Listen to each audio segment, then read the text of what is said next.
अज्ञान अथवा ज्ञानादुत्तम श्लोक नामयत संकीर्तत मघम पुंसो दहे देधो यथा नला।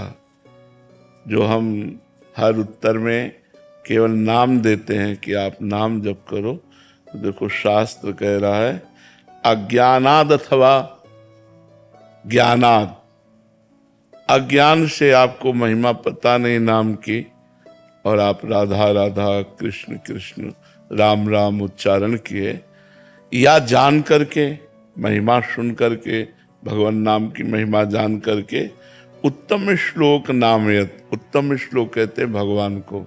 जानकर या अनजान में भी यदि हम भगवान के नाम का उच्चारण करते हैं तो संकीर्तित मघम पुंसो दहे देधो यथा नलः। भगवान का नाम उच्चारण करते करते संपूर्ण पाप वैसे ही नष्ट हो जाते हैं जैसे काष्ठ को अग्नि भस्म कर देती है। जैसे पहाड़ जैसी लकड़ी रखी हो और अग्नि लग जाए तो सबको नष्ट कर देगी, ऐसे ही जब हम भगवान नाम जप करते हैं तो हमारे सारे पाप नष्ट हो जाते हैं। वज्रम पाप मही भृताम भवगद्रो देकृष्य सिद्धौषधम मिथ्या ज्ञान निशा विशाल तमसस् तिग्मांश बिंबोदयः स्फूर्जत क्लेश मही रुहा मूर्तर ज्वाला जटाला सिखी द्वारम निर्वृत्ति सदमनो विजयते कृष्णेति वर्णद्वयम्। ये दो अक्षर राधा, ये दो अक्षर कृष्ण, ये दो अक्षर नाम के जो हैं ये महामहिम है।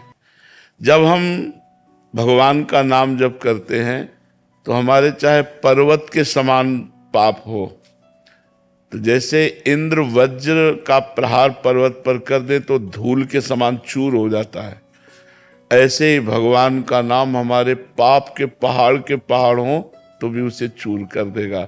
वज्रम पाप मही भृताम। हमारे छोटे मोटे पापों की क्या बात, पहाड़ के पाप हों तो भी भगवान का नाम जप करने से, नाम कीर्तन करने से वो पाप नष्ट हो जाते हैं। भवगद्रोदेकस्य सिद्धौषधम। जो ये आवागमन रूप संसार चक्र है, बार बार जन्मना, बार बार मरना, नीच योनियों में जाना, बहुत कष्ट भोगना, नरक आदि जाना, ये सब नष्ट हो जाएगा। अगर हम भगवान का नाम जप करते हैं तो संसार रूपी रोग की सिद्ध औषधि है। जासु नाम भव भेषज। भेषज कहते हैं औषधि, भव कहते हैं संसार रोग। संसार रोग क्या है? काम क्रोध लोभ मोह मद मत्सर, जन्मना मरना, दुख विपत्ति संकट नरक, ये दुनिया का जितना दुखमय क्षेत्र है ये सब संसार रोग है। इसका नाश कैसे होगा? बोले भगवान नाम जप के द्वारा। जितना भगवान नाम जप करोगे संसार रोग तुम्हारा नष्ट हो जाएगा। मिथ्या ज्ञान निशा विशाल तमसस् तिग्मांश बिंबोदयः। ये जो झूठ की रचना है, कैसी झूठ की रचना है? मिथ्या ज्ञान की, कि सब में भगवान विराजमान, वो हमें दिखाई नहीं दे रहा। हमें स्त्री दिखाई दे रहा, पुरुष दिखाई दे रहा है, पापी दिखाई दे रहा, पुण्यात्मा दिखाई दे रहा है, अच्छा दिखाई दे रहा, बुरा दिखाई दे रहा है। ये गलत दृष्टि हमारी अज्ञान दृष्टि है। ज्ञान दृष्टि क्या है? सीय राम में सब जग जानी, करो प्रणाम जोर जुग पर। सब में मेरा भगवान विराजमान है, ये ज्ञान दृष्टि। तो बोले अज्ञान को नष्ट करने के लिए, जैसे अंधकार को नष्ट करने के लिए सूर्य उदय होने के पहले ही अंधकार नष्ट हो जाता है, ऐसे ज्ञानोदय होने के पहले ही अज्ञान का नाश हो जाता है। जो अंधकार रूपी रात्रि को नष्ट करने के लिए सूर्य उदय के समान है, अज्ञान अंधकार को नष्ट करने के लिए वो भगवान का नाम है। अर्थात पाप नष्ट करने के लिए भगवान नाम, संसार के आवागमन को मिटाने के लिए भगवान नाम, अज्ञान का नाश करके ज्ञान प्रकाशित करने के लिए भगवान नाम। स्फूर्जत क्लेश मही रुहा मूर्तर ज्वाला जटाला सिखी। कह रहे दुख रूपी जंगल है, भयानक जंगल है। ये अज्ञान के कारण नहीं दिखाई दे रहा, बकाया हम लोग सब बहुत दुख में फंसे हुए हैं। कब मर जाए पता नहीं। मर गए, पूरा परिवार छूट गया, घर छूट गया, हमारी लायकात छूट गई, पद छूट गया, हमारी डिग्री छूट गई, हमारे बैंक बैलेंस छूट गया। फिर हम जहाँ जन्मे, फिर वही ड्रामा शुरू। बचपन, जवानी, पढ़ाई लिखाई, फिर मरे, सुअर बने, कुत्ता बने, गधा बने, क्या बने यार। कब तक हम इस दुख में फंसे रहेंगे? इस दुख रूपी जंगल को भस्म करने के लिए दावानल रूपी भगवान का नाम है। जैसे जंगल में दावानल लग जाता है ना, तो अब भस्म कर देता है। ऐसे जितना नाम जप करोगे ये दुख रूपी जंगल बिल्कुल भस्म हो जाएगा। द्वारम निर्वृत्ति सदमनो विजयते कृष्णेति वर्णद्वयम। बोले मोक्ष का द्वार है भगवान का नाम। अर्थात आप नाम जप करो, राम राम राम, कृष्ण कृष्ण कृष्ण, राधा राधा राधा, आप मोक्ष द्वार में पहुंच चुके हैं। अब प्रवेश होना है। जितना अधिक नाम जप करोगे उतनी ही जल्दी भगवत धाम में प्रवेश हो जाएगा, भगवत लीलाओं में प्रवेश हो जाएगा, मोक्ष प्राप्त हो जाएगा। सब कुछ भगवान के नाम में विराजमान है। आज हमारा जो प्राणी समुदाय है अध्यात्म को छोड़कर सुख प्राप्ति के लिए सिर्फ भोगों की तरफ भाग रहा है, और ये सीधे दुख और नरक की प्राप्ति कराता है, विपत्ति और नरक की प्राप्ति कराता है। और लोग समझ नहीं रहे कि अगर हमको ऐसे संकट से कोई उबार सकता है तो केवल भगवान का नाम। चहुं जुग चहुं श्रुति नाम प्रभाव। चारों जुगों में, चारों वेदों में नाम का प्रभाव गरज रहा है। कल विशेष नहीं आनु पाओ। कलयुग में तो केवल भगवान नाम, कलयुग केवल नाम आधारा, सुमिर सुमिर नर उतरहि पारा। नाम लेत भव सिंधु सुखाही, करहु विचार सुजन मन माही। ऐ सुजान लोगो, विचार करो, जिन भगवान का नाम जप करने से ये संसार समुद्र ही सूख जाता है। अर्थात उसे तरना नहीं पड़ता, वो भगवान की गोद में विराजमान हो जाता है जो भगवान का निरंतर नाम जप करता है। वेद पुराण संत मत एहु, सकल सुकृत फल नाम सनेहु। समस्त साधनों का तुम्हें फल क्या मिला? नाम में तुम्हारा प्रेम हो गया। अब राधा राधा रटे बिना हमसे रहा नहीं जाता, अब राम राम जपे बिना रहा नहीं जाता, अब कृष्ण कृष्ण जपे बिना नहीं रहा जाता। ये समस्त साधनों का फल मिला। अगर भगवान के नाम में प्रेम नहीं हुआ सो सब धर्म कर्म जर जाओ। वो धर्म कर्म किस काम में आया, वो सब क्रियाएं किस काम में आई, वो ज्ञान, वो जोग सब कुजोग और अज्ञान है जिसमें भगवान के चरणों से प्रेम न हो, भगवान के नाम से न प्रेम हो। इसलिए सबका मंगल, सबका सुख भगवान के नाम जपने से होगा। अधिक से अधिक भगवान का नाम जप कीजिए। मधु और महेश जी, राधे राधे। महाराज जी, महाराज जी, इस समय हम केवल नाम जप और संकीर्तन ही करते हैं। भगवत प्राप्ति के लिए हमें और क्या करना चाहिए? बस पर्याप्त है, पर्याप्त है। हर समय नाम जप करते रहो, और जब बोलने का मन हो तो नाम संकीर्तन करो। नाम संकीर्तन और नाम जप से 100% गारंटी है कि भगवान की प्राप्ति हो जाएगी, इसमें कोई संशय नहीं है। हाँ, आप कर सकते हो तो और भी साधन करो।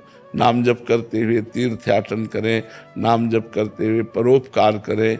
अगर नहीं करना है तो दो जो कर रहे हो इसी से भगवत प्राप्ति हो जाएगी। और साधन करो, कोई आवश्यकता नहीं है, कोई निषेध भी नहीं है। लेकिन नाम जप से, नाम संकीर्तन और नाम जप निश्चित भगवत प्राप्ति करेगा। गुरु की दीक्षा लेना अनिवार्य। अब कहीं ना कहीं तो नाम सुना होगा ना आपने। मान लो राम जपो या राधा जपो, कृष्ण जपो या हरि जपो, किसी संत के मुख से तो सुना ही है ना, उसी को गुरु मान लो, बस हो गया। कंठी बंधवा लिया, तिलक लगवा लिया, और बात एक को न मानो तो कोई शिष्य हो गए क्या? और आपने बात मान ली कि राधा राधा राधा, आज से आजीवन राधा, हो गया हमारा तुम्हारा गुरु शिष्य का संबंध। संबंध मानने का है। कंठी तिलक की बात एक अलग है, श्रृंगार की, भागवतिक श्रृंगार है, लेकिन गुरु शिष्य का संबंध मानने का होता है। अगर गुरु की बात माने तो सब बात बन जाए। गुरु बहुत लोग बना लेते हैं कि गुरु की एक को नहीं मानते। गुरु को मानते हमारे गुरु जी हैं और गुरु की नहीं मानते, तो गुरु की न मानने से उनका कल्याण नहीं होता। बोले अरे यार, इतने सिद्ध संत के शिष्य होकर तुम्हारा कल्याण नहीं हो रहा, क्योंकि सिद्ध संत को तो माना कि गुरु जी हैं, लेकिन उनकी बात नहीं मानी। तो बात ही तो शिष्यता का संबंध है।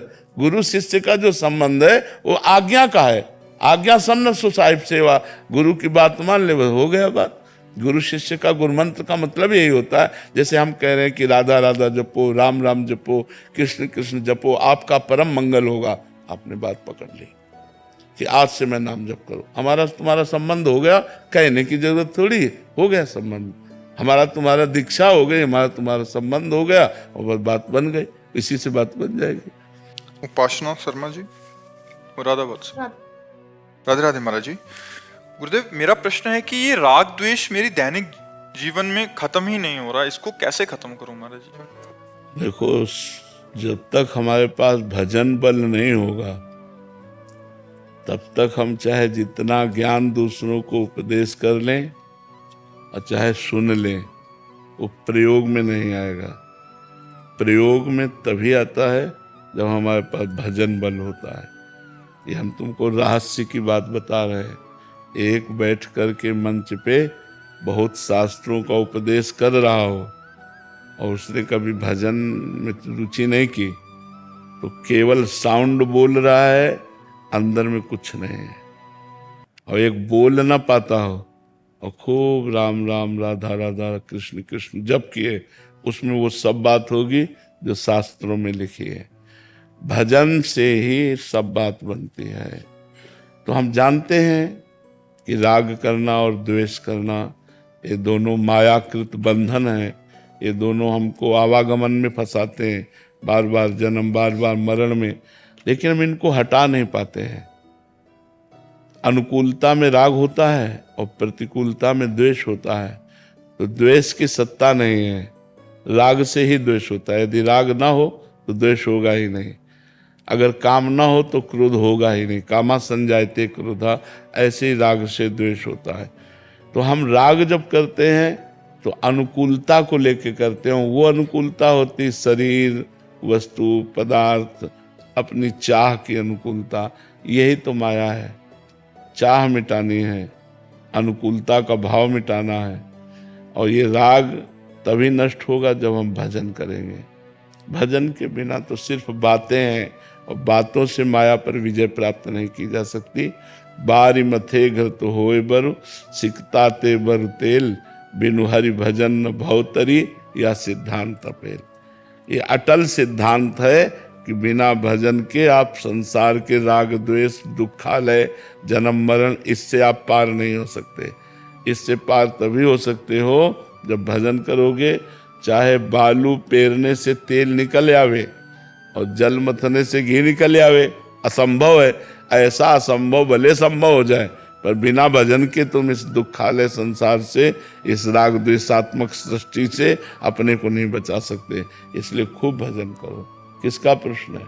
जो नाम प्रिय हो वो खूब नाम जप करो। और शास्त्रों का स्वाध्याय ना हो सके तो संतों की वाणी सुनती रहो। और सब में भगवान है ऐसी भावना करो तो राग द्वेष मिट जाएगा। उमा जे राम चरण रत, विगत काम मद कोह, निज प्रभु में देखें जगत, कैसन करे विरोध। जब सब में हमारा स्वामी विराजमान है तो हम किससे राग करें, किससे द्वेष करें? प्रेम करें। सब में प्रभु विराजमान। पर यह भावना तभी आएगी जब हम खूब डट के भजन करेंगे। अगर भजन के साथ पाप आचरण होते रहे तो अनुभव नहीं होगा। जैसे मटकी में पानी डालो लेकिन एक छेद है, वो सब निकल जाएगा। अगर पापाचरण है तो फिर भजन का रंग नहीं आएगा। काम, क्रोध, लोभ, मोह, मद, मत्सर के छेद हैं जो उस भजन के रस को वहां से हटा देते हैं। और छेद बंद करो और एक एक बूंद पानी डालो घड़े में, तो एक दिन घड़ा भर जाएगा। तो हमारे जो छिद्र हैं, दोष हैं, उनको हमें दूर करना होगा। उनसे हट के हमें भजन करना होगा। अगर हम गंदे आचरण भी करते रहे, भजन भी करते रहे, तो फिर वो भजन होगा नहीं जो माया का नाश करता है। पापवंत कर सहज स्वभाव, भजन मोर ते भाव न काऊ। अगर पाप आचरण होंगे तो वो भाव ही नहीं बन पाएगा जो भजन का बनना चाहिए। नहीं तो भजन से सब मिट जाएगा, राग द्वेष सब मिट जाएगा, काम क्रोध सब मिट जाएगा। खूब भजन करो। लवकुश यादव जी। राधे राधे महाराज। राधे राधे महाराज जी। महाराज जी, इष्ट निष्ठा और शरणागति में दृढ़ विश्वास कैसे हो? हाँ, वो जब हम इष्ट के प्रति समर्पित होने का भाव करते हैं, तुम्हारी शरणागति पुष्ट होने लगती है।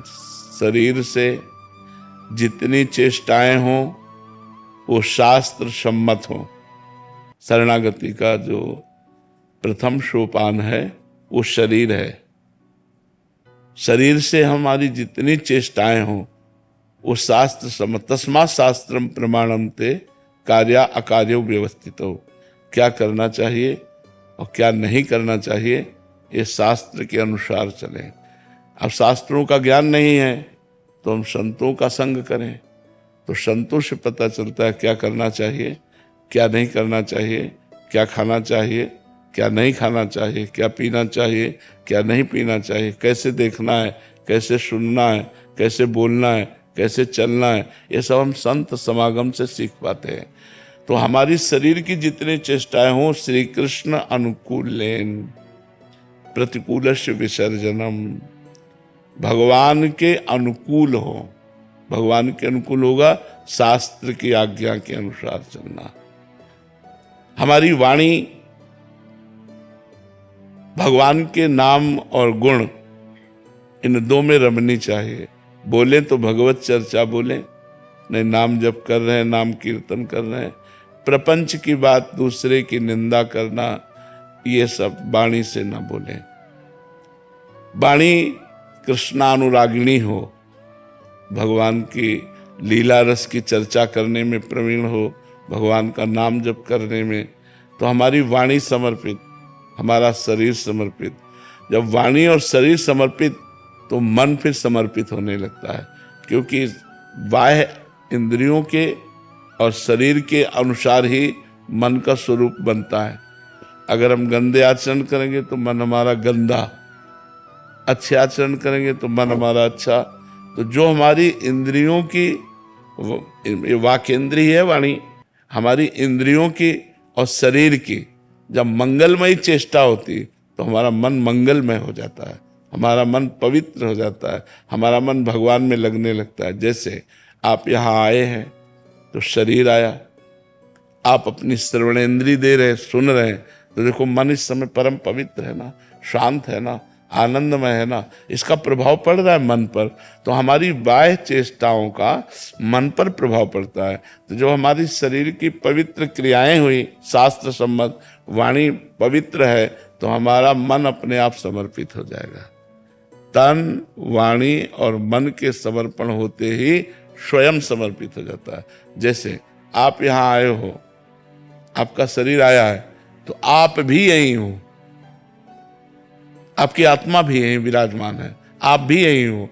तो जहां आप जाते हो, जो आप सुनते हो, जो आप खाते हो, जो आप पीते हो, निर्विकार होने पर भी आत्मा वहीं विराजमान होती है। तो हमें अपने आप को, अपने शरीर को, अपनी वाणी को, अपने मन को भगवान के चरणों में समर्पित कर देना है। यह हुआ हमारा शरणागति।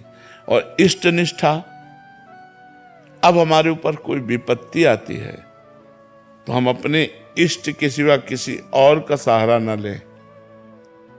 बने तो रघुबर ते बने, गोस्वामी तुलसीदास जी कह रहे हैं, और बिगड़े तो भरपूर, तुलसी औरन ते बने, ता बनिबे पर धूर। बने तो सिर्फ भगवान से बने, नहीं तो और बिगड़ जाए। अपने इष्ट के भरोसे में रहे, जो इष्ट चयन किया है उसी का भरोसा दृढ़ होना चाहिए।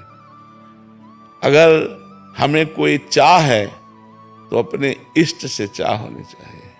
हमारी कोई आशा है तो केवल इष्ट से होनी चाहिए, तो हमारी इष्ट निष्ठा पुष्ट होती है। एक भरोसो, एक बल, एक आस विश्वास, एक राम घनश्याम हित, चातक तुलसी दास। तो हमारा एक बल, एक भरोसा, एक आशा, एक विश्वास अपने इष्ट पर हो, जरूर जो होगा वो मंगलमय होगा। ऐसा नहीं कि हम जैसा सोच रहे वैसा ही होगा, हमारी सोच तो बहुत छोटी है। हमारे प्रभु जो करेंगे वो देखने में अमंगल लगेगा, लेकिन होगा बड़ा मंगल। वो मंगल भवन है, अमंगल हो ही नहीं सकता। इसलिए हमारा दृढ़ विश्वास, हमारी आशा, हमारा बल, हमारा जो कुछ है प्रभु हैं, ऐसा भाव रखने से हमारी इष्ट निष्ठा बढ़ने लगती है। और इष्ट से जो प्रेम करने वाले भक्तजन हैं, उनका संग करने से इष्ट निष्ठा पुष्ट होती है।